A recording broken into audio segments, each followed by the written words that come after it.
Code or Visual Studio 2022. The next step would be to open a command prompt. Okay. Now, I usually keep all my projects under C drive, C:\development. Oh, both is Again, it's working. up to Live you. stream. You might Oh. have like Look, C look. drive source repos or C dev. Again, it's your choice. I'm going to go ahead and run everything under C:\development. So the first thing I'm going to do is create a new folder or a new directory for my new microservice. Right. So in this case, I'll make a directory under C:\development. So mk make directory, and we'll call this Okay, look, babe, it's live streaming. Can you connect it on your phone and see? Microservice. Stop it, Nico! Don't touch this. Okay. No. To do microservice. So create this directory. So I'll cd into to do microservice. Okay. Notice it's an empty directory. Okay. Now, the next thing you want to do is install. Yeah, I'm playing with you. Don't touch my machine. You want to install the templates, the clean architecture templates, right? So let me show you how that works. We'll go ahead and install it. So you're going to run .NET new install clean.architecture.solution.template, and the .NET 8 version is 8.0.6. So I'm going to go ahead and hit enter. I already have it installed, but once you guys run it, you'll see that the templates will be installed. Now, in the to-do microservice, it's very easy to create your microservice using this template. So I'm going to show you how to do that. So basically, what you're going to do is you can enter. 1 second. Let me just go back to the command. Here we go. So let's just say I'm going to create a .NET new solution. Okay, it's a CA solution. That's actually the template name that's going to be used. That's the one you installed, right? The Clean Architecture solution. The client framework, I'm going to have just a web API. There's going to be no front end to this. So I'm going to say -cf none for the client framework. Okay, and then the output or the folder or the solution name is going to be to-do microservice. So we'll just call it to-do dot microservice. Okay, so to-do dot microservice. I'm going to hit enter there. Okay, and notice it said the template clean architecture solution was created successfully. If I run a dir here, you'll see I have a new folder called to-do.microservice. Okay, and if I head in there, you're going to see all the files are generated. All right, so let's go ahead and open the folder inside Visual Studio Code. So what I'm going to do is open up Visual Studio Code. Okay, I'm going to go to File, Open Folder, and I'm going to go to this PC, C drive, Development, and you're going to see the to-do microservice. So you can actually open up the entire to-do microservice folder. So I'm going to select folder. Okay.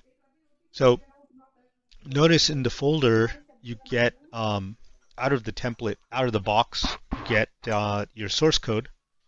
Notice it's following a clean architecture. It's a to-do microservice solution. You have your solution file here.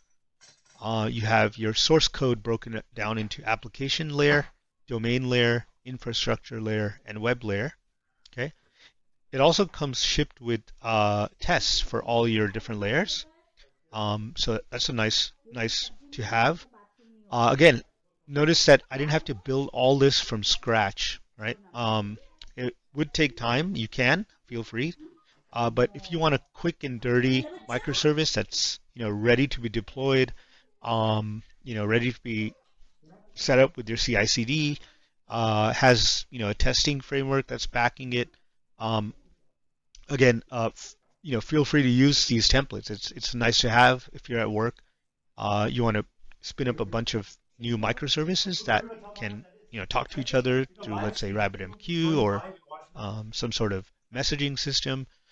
Then this is a quick and dirty way to get it up. All right, so now that we have our to-do microservice, the first thing we're going to do is open up a terminal. So I'm going to click on View Terminal in Visual Studio Code. Okay, and here under To Do Microservice, I'm going to head over to I'm going to click on dir, and you're going to head over to the source folder. So let's go to cd source, and then dir, and then go into the web folder. Okay, and you'll have the source web folder. Now, this solution here, this microservice, is going to talk to SQL Server. So you want to make sure you have SQL Server installed. Okay. Again, you can download the free developer version of SQL Server. Again, you can Google that. If you need any help, just message me. If you're having trouble installing SQL Server, you'll also need SQL Server Management Studio. This is what I have open. Okay. Once you have SQL Server installed, then you're all set to go. All right. So before we run the web API using .NET Run, remember it's going to apply the migration right to your database and create the new To-Do microservice database. So you got to make sure your connection string is correct. So what we're going to do is head over to the source web folder, which is a web API. Open up app-settings.json. Just make sure your server name is matching your local SQL Server instance. Okay, and make sure the database, by default, it will be set to todo.microservice.db, which kind of matches the todo.microservice solution name that we created. All right, so if everything looks good there in terms of your connection string, I can go ahead and run .NET Run. Okay, let me escape this. I'll say .NET space run. So once I do that, it's going to apply the migrations, create the database for me in SQL Server, generate all the schema, the tables, and so on, with some dummy data in there. And once that's done, if everything looks good, then it will actually start listening on localhost 5000 port 5001. So your microservice is ready to go. Okay. If you navigate over to your database, you should, and you refresh it, you should see the new To-Do microservice DB. Okay, so it created a set of tables. These are the identity tables it created, as well as the to-do items and to-do lists. Okay, so for example, you can select all the to-do items here. It comes by default with a list ID 1, and it has 4 to-do items in there. Okay, with certain priorities, and there are other columns by default. Also, there's a to-do list. Okay, in this case, we have one to-do list. So again, this is a foreign key in the to-do items table. So notice we have our database all set up for our microservice. Again, you can create many microservices, and they'll each have or talk to their own database. Okay, that's the point of a microservice. So now if I head back over to my Visual Studio, everything's running. The API is running locally. I'm going to head over and navigate to localhost 5001. Beautiful. I see the Swagger for my To-Do microservice API. All right, and it's protected. It's authentic. It has an authentication behind it. All right. So notice I get my to-do items, to-do list, users, weather forecast. These are the default actions or routes inside of the web API, right? So you have to-do items, to-do lists, users, weather forecast, right? Now, if you try to execute one of them, let's see if we want to get to-do items. You can try it out here. Click on execute.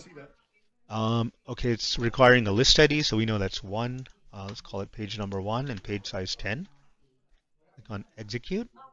And let's see what happens. Oh, we get a 401, so that means unauthorized. So notice here we can authorize by entering a bearer token. Okay, let me show you how to get that. So if you head over to the web project and you scroll down, you'll see a web.http file. Okay, you'll see a post method for users login. Okay, so I'm going to go ahead and click on send request here. Okay, And notice I get a access token, a bearer token. So I'm going to copy that access token.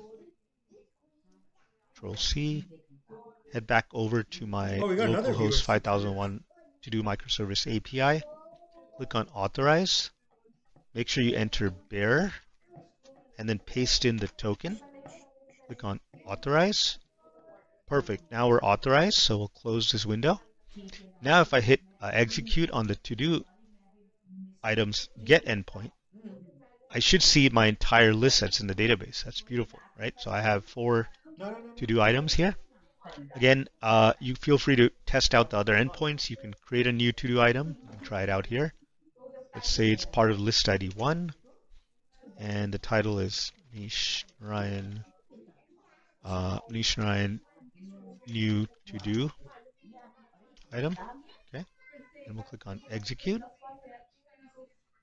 and we get a 200 back, right? So means it was successful. So if I head back over to my get endpoint, I should see 5 now. Okay, let's see if it's in there. There it is. There's a new one. Manish Narayan new to-do item. You look at the database, you should see another entry there. Beautiful. All right. It's perfect. If I head back over to the API, so let's go ahead and collapse these guys. So we ran the get, the post. You can update a to-do item based on ID, delete it. Okay, update the details. All right. If you run the get to-do list, you can see that we have one list, right? So you should get back one list here. There it is right there. And it contains the 5 items. Okay. So notice how you're already up and running with a microservice that's connected to the backend. It's set up in a way that follows clean architecture. Again, you can see that you have a web call, right? You have endpoints, to-do items. You have a get to-do items with pagination. It's using different technologies, by the way, behind the scenes, all right? So the technologies that are provided out of the box in the template, you get ASP.NET Core 8, okay? You get Entity Framework Core 8. You have, again, the templates do come with a front end. If you do decide to use the front end for the templates, which we didn't in this one, we only had the web API. You do get Angular 17 or React 18. You can specify that in the templates. You do get Mediate R, so you get that for internal service communication. You get AutoMapper, right? Fluent validation, and then we can run the tests as well. You get all the tests suite at your different layers are being tested: application layer, domain, infrastructure, using NUnit, Fluent assertions, mock, and respawn. Okay, so again, you get a lot of technologies out of the box, which is nice. All right, and if you wanted to head over to, for example, the project file. So, for example, the WebCS project, you'll notice that you get all the ASP.NET Core. You get all the NSWAG, the Swagger, Fluent validation. You get a lot of stuff out of the box when you run these templates. All right. Now, what's nice is, for example, the web project. Let me just break down the clean architecture for a second. So under the source folder, you have your application layer. All right. So you have a common folder. You get your behaviors, right? So you're logging, for example, your logging behavior. You get validation behavior. You get exceptions. All right. So you get default exceptions. Again, feel free to create your own. You can again.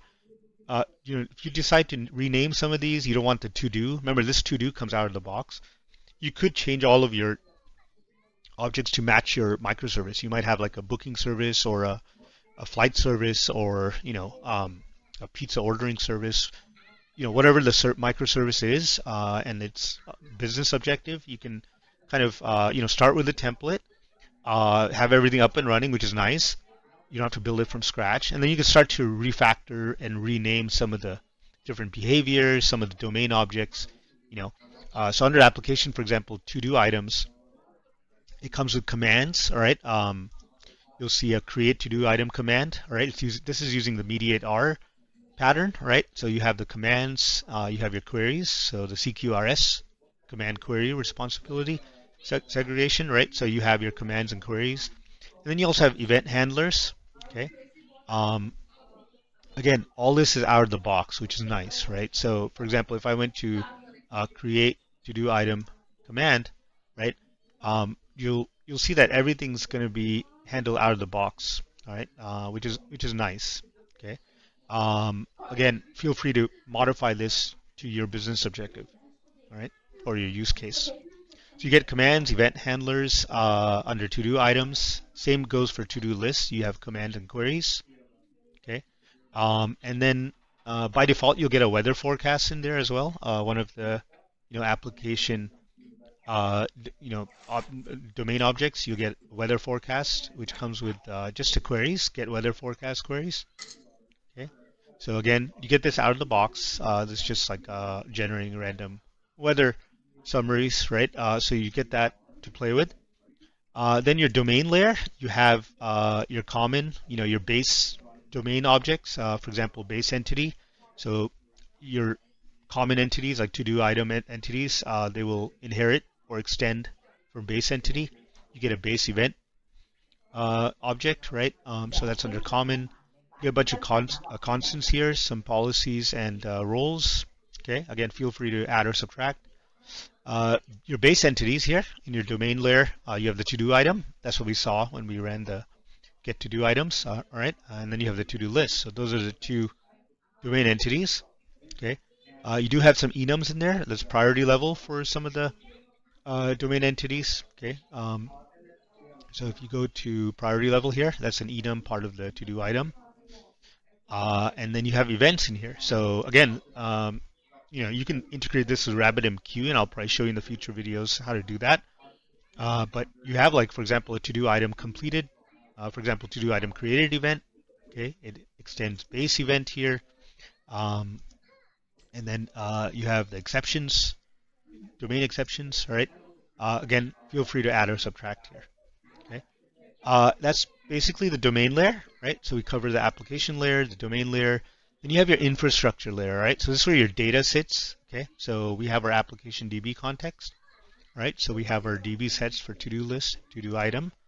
Okay, and again, this is using the Entity Framework Core. Okay, Core 8 in this case. And then you have configurations under data, right? So you have a to-do item configuration, to-do list, entity type configuration, right? You have interceptors that come out of the box. And these are the initial migrations. Okay, so that's the data folder under infrastructure. It does come shipped with identity. Okay, notice you have application user that is using Microsoft.ASP.NET Core.Identity. And then you have identity service there built in. So you have a service under identity. Remember, that falls under your infrastructure layer. So you have your out of the box identity, which is nice to have. You don't have to build out a whole security identity service there. And then the infrastructure also holds a dependency injection. So notice this add infrastructure services adds all the interceptors, your DB contexts, your any sort of authentication bearer token schemes, right? You get your identity service added as a service here at transient service. Okay, and you have your policies, authorization policies. So this dependency injection. Notice if I have a reference here, it's used under program CS in the web project, and I'll show you that when we get to the web project. Okay, so again, you have application, domain, infrastructure. That's all separation of concern. That's under your source folder. Comes out of the box, which is nice. Finally, your web API. You have an endpoints folder. So we have different endpoints, as I showed you when we navigate to the localhost port 5001. You have a to-do items endpoint, right? This comes out of the box. You have your basic CRUD operations here. Notice it is using Mediate R, all right, and it's using a Mediate R to it has an iSender basically, a Mediate R iSender interface, and it uses send to send the query or command here.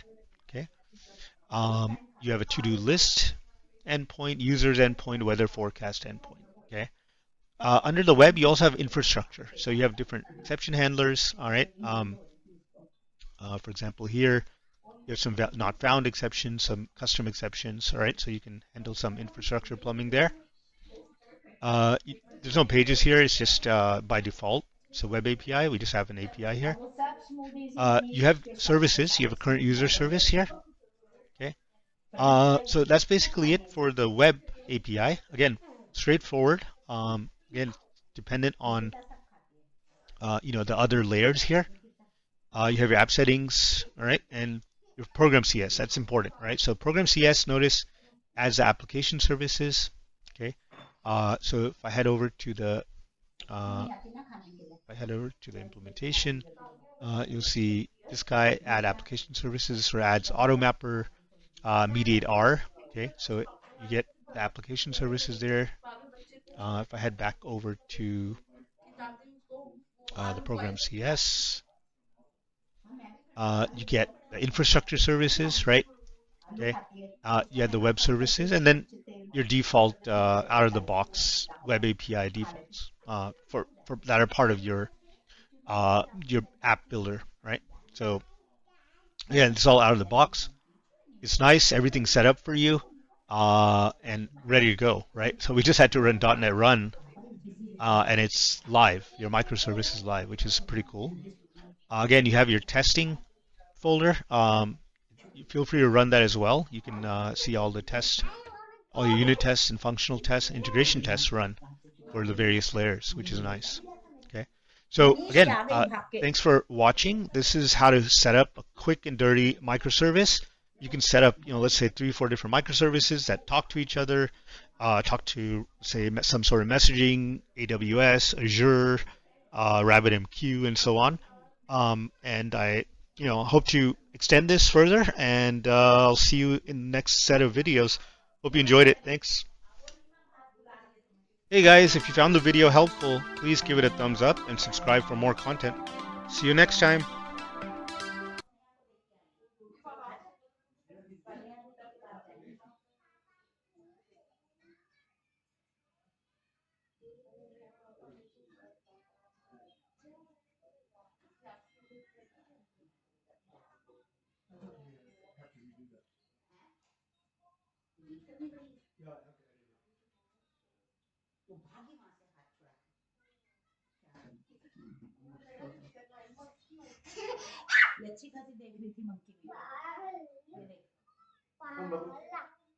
What do you want to do? What do you want to do? What do you want to do?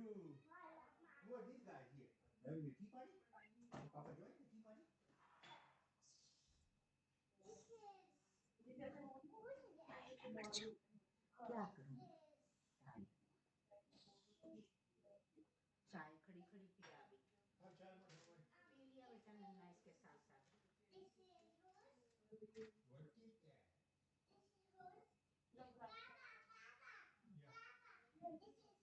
This is hers? Okay, come, let me turn this off. Let me turn this off.